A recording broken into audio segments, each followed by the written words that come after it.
إذ تصعدون ولا تلوون على أحد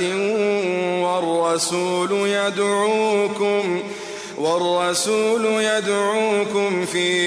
أخراكم فأثابكم غما بغم لكي لا تحزنوا على ما فاتكم ولا ما أصابكم والله خبير بما تعملون.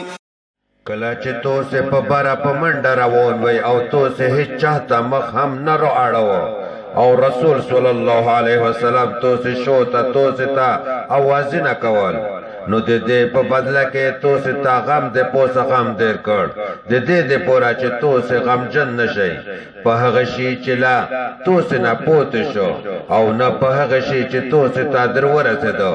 او الله تعالی تو سے په عمل نشه خبردار دی. ثم أنزل عليكم من بعد الغم أمنة نعاسا يغشى طائفة منكم وطائفة قد أهمتهم أنفسهم يظنون بالله غير الحق ظن الجاهلية يقولون هل لنا من الأمر من شيء قل إن الأمر كله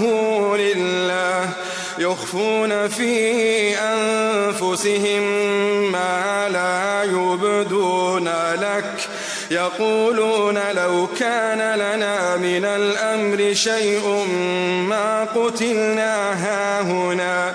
قل لو كنتم في بيوتكم لبرز الذين كتب عليهم القتل إلى مضاجعهم وليبتلي الله ما في صدوركم وليمحص ما في قلوبكم والله عليم بذات الصدور. د دې غم نورسته بیا الله تعالی په توسه کې په ځنې خلک باندې د اطمینان داسې حالات راوسته چې هغه له خوب جوټې ور کوله خو یو بل ډله چې ټول فکر یې بس په خپل پایدې باندې و هغه د الله تعالی په حق لا قسم داسې جاهلانه ګمانونه وکړل چې هغه د حق نه سراسر خلاف وي. دا خلک ویسویایي چې آیا د دې کور په چلول کې د میش هم صحیح شتا ورته ویا چې د چا پکې هیڅ حصہ نشته د دې کور ټول اختیارات الله تعالی په لوس کې دي. په اصل کې د دې خلک پزړه نقشه چې کیمه خبره پټه پرتا دو هغه تو ستا نه ظاهروي. د دې اصلي مطلب دا دی چې کچېره د مشورې په اختیارات کې د میش لږ ډېر اختیار وای نو میش بدلته نیوي وجل شوی. ورته ویا چې کچېره تو سه په خپل کورې نقشه هم وای خو چې د کیمه خلک د پوره مرګ لیکل شوی و هغه بو په خپل د مرګ دوینه تا روتلی وای